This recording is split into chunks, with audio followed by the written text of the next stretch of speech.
ሰላም ውድ ቻናላችን ተከታታዮች እንደምን አላችሁ? በዛሬ መረጃችንም ተመልሰን መገናኘት ታዲያ በመረጃዎቻችን ከያዝናቸው የተለያዩ ሀሳቦች መካከል አንደኛው በእንግሊዝ ፕሪሚየር ሊግ መክፈቻ ላይ የተመዘገቡ ያልተጠበቁ የሃያላን ክለቦች ሽንፈትን እንመለከታለን።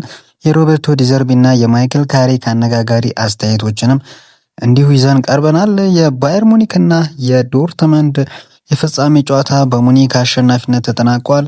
ምን ይመስላል እንመለከታለን። ማድሪድ ያስመዘገበውን ድል ተመልክቶ ብዙ ሀሳቦች የተነሱ ነው። ጆዜ ሞሪኒዮ የመጀመሪያ የላሊጋ ድላቸውን አስመዝግበዋል በማድሪድ ቤትና በቀጣይ ምን አይነት ነገር ይፈጠራል አብረን የምንመለከተው ጉዳይ ይሆናል። እንዲሁም ቼልሲና ሻክታር ዶኔስክም የተፈራረሙትን የስቴዲየም ስምምነት አብረን የምንመለከተው ይሆናል። እናንተም ታዲያ በቆይታችሁ ቻናሉን ሰብስክራይብ አድርጋችሁ ሀሳብ አስተያየቶቻችሁን ኮሜንት ሴክሽን ላይ ያስቀምጣችሁ ቤተሰብ እንድትሆኑ ስንል በአክብሮት የምንጋብዝ ይሆናል። በመጀመሪያም ወደ ለንደን እንጓዝና የዩክሬኑ ታላቅ ክለብ ሻክታር ዶኔስክ የመጣበትን ሀገራዊ ቀውስ ተከትሎ በገዛ ሜዳው ጨዋታዎችን ማድረግ ካቆመ ውሎ ሰንብቶ አድሯል። አሁን ግን ከለንደኑ ክለብ ቼልሲ ጋር ትልቅ ስምምነት ላይ ለመድረስም መስማማቱን የተገለጸው እንደ መረጃዎች ገለጻ ከሆነ ቼልሲ የሻክታር ዶኔስክን ክለብ የስታንፎርድ ብሪጅ ስቴዲየም እንዲጠቀም ሙሉ ፍቃድ ሰጥቶታል። ሻክታር በሀገሪቱ ከተቀሰቀሰው ጦርነት ወዲህ በገዛ ስቴዲየሙ ሻምፒዮንስ ሊግ ጨዋታዎችን ማድረግ እንዳልቻለ ተመልክተናል።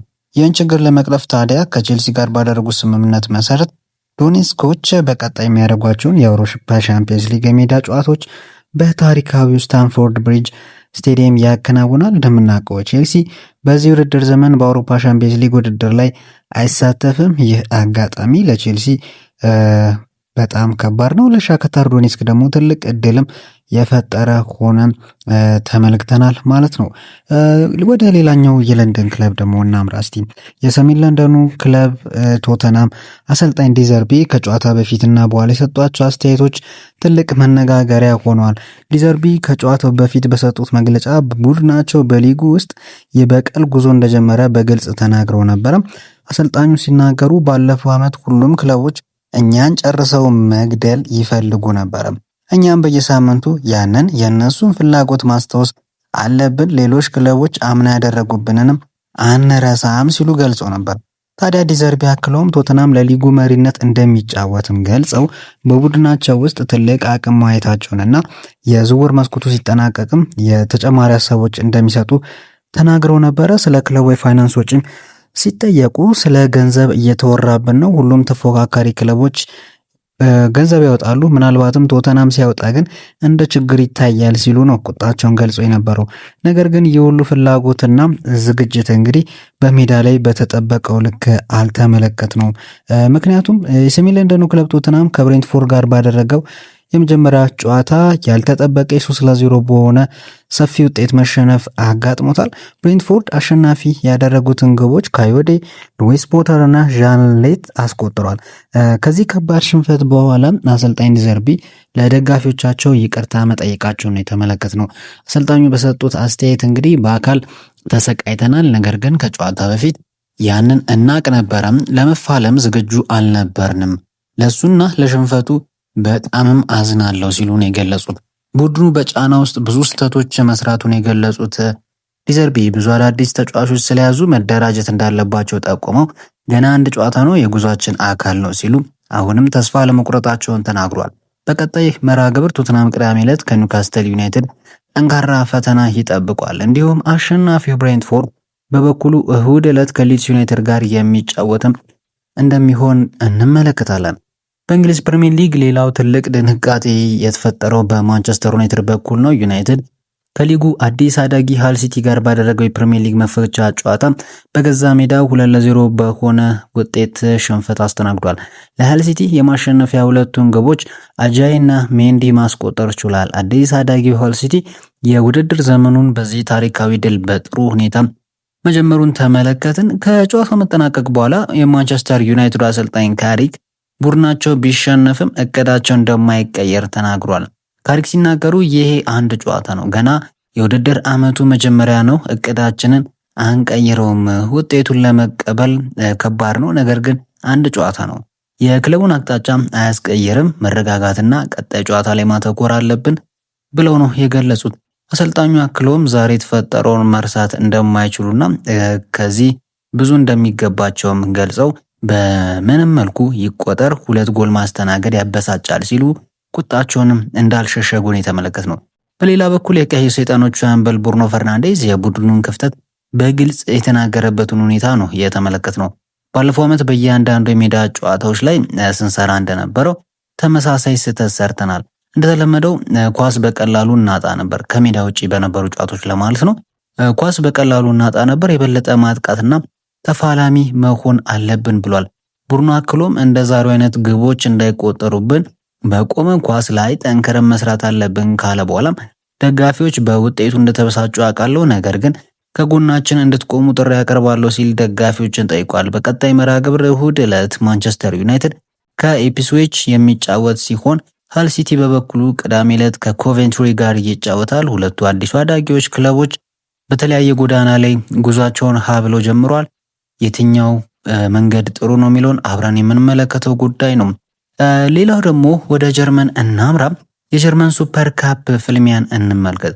ባየር ሙኒክ ከታላቅ ተፎካካሪው ዶርትመንድ ጋር ባደረገው የሱፐር ካፕ ጨዋታ 2-1 በሆነ ውጤት በማሸነፍ የውድድር ዘመኑን በዋንጫ ጀምሯል። ለባየር ሙኒክ የማሸነፊያ ግቦቹን ኦሊሴ እና ብራውን ሲያስቆጥሩ ለዶርትመንድ ብቸኛዋን ግብ ፋቢዮ ሲልባ ከመረብ አሳርፎ ተመልክተናል። በዚህ መሰረት ባየር ሙኒክ የጀርመን ሱፐር ካፕ ዋንጫን በታሪኩ ለ12ኛ ጊዜ ማንሳት ችሏል። እንግዲህ አንድ ክለብ ይህን ያክል የዋንጫ ቁጥሮች ሲኖሩት በጣም አደገኛ ነው። ነገር ግን ደግሞ አንድ የሚያስገርም መረጃዎች አሉ። ይህ የዴፊ ፖካል ዋንጫ እንደ ኮሚኒቲ ሺልድ እንደ ካራቦ ካፕ አይነት መቁጠር የምችሉት ዋንጫ ነውና በእንግሊዝ ግን ስንመለከት በርካታ ክለቦች 10 እና ከዛ በላይ ዋንጫዎችን ያስመዘገቡ ክለቦች አሉና ማንቸስተር ዩናይትድ፣ አርሰናል፣ ሊቨርፑል መጥቀስ ትችላላችሁ። እና እነዚህ ክለቦች በርካታ ዋንጫን እየበሉ ግን ደግሞ ስቲል ፉክክሩም ይታያል። ነገር ግን ባየር ሙኒክ 12 ዋንጫዎችን የበላው እና 12 ዋንጫ ማለት 12 ሲዝን ብቻ ነው። ሙኒክን ግን የምናውቀው ለ12 ሲዝናት ብቻ አይደለም። በርካታ ዓመታት ባየር ሙኒክ የጀርመን ንጉስ ሆኖ ቀጥሎ እያስመሰከረ ያለ ክለብም ሆኖ ተመልክተናልና በዚህ ረገድ ባየር ሙኒክ በጣም የበላይ ነው ብለው የሚያሙት ሰዎችም ብዙ ጊዜ ይህን ነገር ከግምት ውስጥ ማስገባት አለባቸው። ቡድኖቹ አሁን ትኩረታቸውን ወደ ቡንደስሊጋው ያዘራሉ።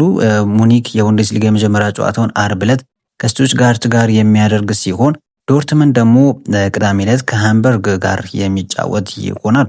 በመጨረሻም ወደ ስፔን ላሊጋ እናምራ።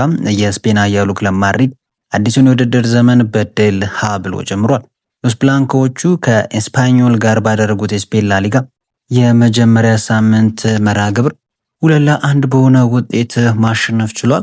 ለሪያል ማድሪድ የማሸነፊያ ጎሎቹን መጀመሪያ እንግዲህ ጁድ ቤሊንጋም ነበረ በግንባር ኳስ አስቆጥሮ ክለቡን መሪ ማድረግ ችሎ የነበረው። ነገር ግን ኤስፓኞሎች እጅግ በጣም ከባድ አደገኛ የካውንተር አታክ ሂደታቸው እጅግ በጣም የሚያሰጋ ነበረ። ይህ ሲያሰጋ የነበረው ደግሞ ሪያል ማድሪድ ምን ያክል የመከላከል ክፍሉ መዋቀር እንደሌለው እንዳስመለከትን ነው ያየነውና በተለይ ኮናቴ ጥሩ ስራዎችን ይሰራል፣ ግን ደግሞ እነዛን ጥሩ ስራዎች ወዲያውኑ መጥፎ ጥላሸት ሲቀባቸው እየተመለከትነውና ስህተት ሲሰራ ስንታዘበው ነበርና በዚህ መልኩ ሪያል ማድሪዶች ሲፈተኑ አምሽተው አንድ ግብ ተቆጥሮባቸው ተመለከትን። ታዲያ ከዚህ ግብ በኋላ ነው እንግዲህ ሪያል ማድሪድ በርካታ ተጫዋቾችን ቀይሮ አስገቡ በሁለተኛው አጋማሽ። በዚህም ጆዜ ሞሪኖ ትንሽ ትችትም ሲደርስባቸው ነበር። በተለይ የአርዳ ጉለር ቅያሪ ብዙዎችን ማሳመን አልቻለም። አርዳ ጉለር መቀየር አልነበረበትም የሚሉ ሰዎች በርካታ ናቸው። አዲሶቹ ፈራሚዎች እንደ ካርሎስ ኤሴፒ፣ ያን ዲያሞንዴ፣ በርናንዶ ሲልቫ ሲጫወቱ ተመልክተናቸዋል። ደምፍሪንስም እንደዛውና ኤሴፒ እና ዲያሞንዴ ተቀይሮ የገቡት ተጫዋቾች ናቸው። ታዲያ ኤሴፒ በ90ኛው ደቂቃ ላይ ግብ አስቆጥሮ ክለቡን አሸናፊ እንዲሆንም ያስችሏል። ይህ ጎልም ታዲያ ለአዲሱ ፈራሚ ኤሴፒ ለሪያል ማድሪድ ያስቆጠረው የመጀመሪያ ኦፊሻል ጎሉ ሆኖ ተመዝግቦለታል።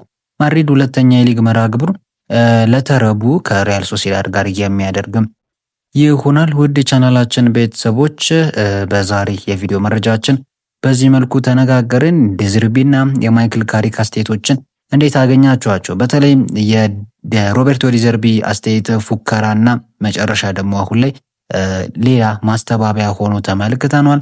ዩናይትድ እና ቶተናም ከዚህ ሽንፈት በፍጥነት ሊያገግሙ ይችላሉ ወይስ የችግራቸው መጀመሪያ ነው? ሐሳባችሁን አስቀምጡልን። ሻክታር በስታንፎርድ ብሪጅ መጫወቱ ስለ ቡድኑ ምን ያህል ጥቅም ይሰጣል? የእናንተን ሐሳብ በጉጉት እንጠብቃለን። ቪዲዮን ላይክ አድርጉ፣ ቻናሉን ሰብስክራይብ እያደረጋችሁ በቀጣይ ቪዲዮ እስከምንገናኝ ድረስ ሰላም።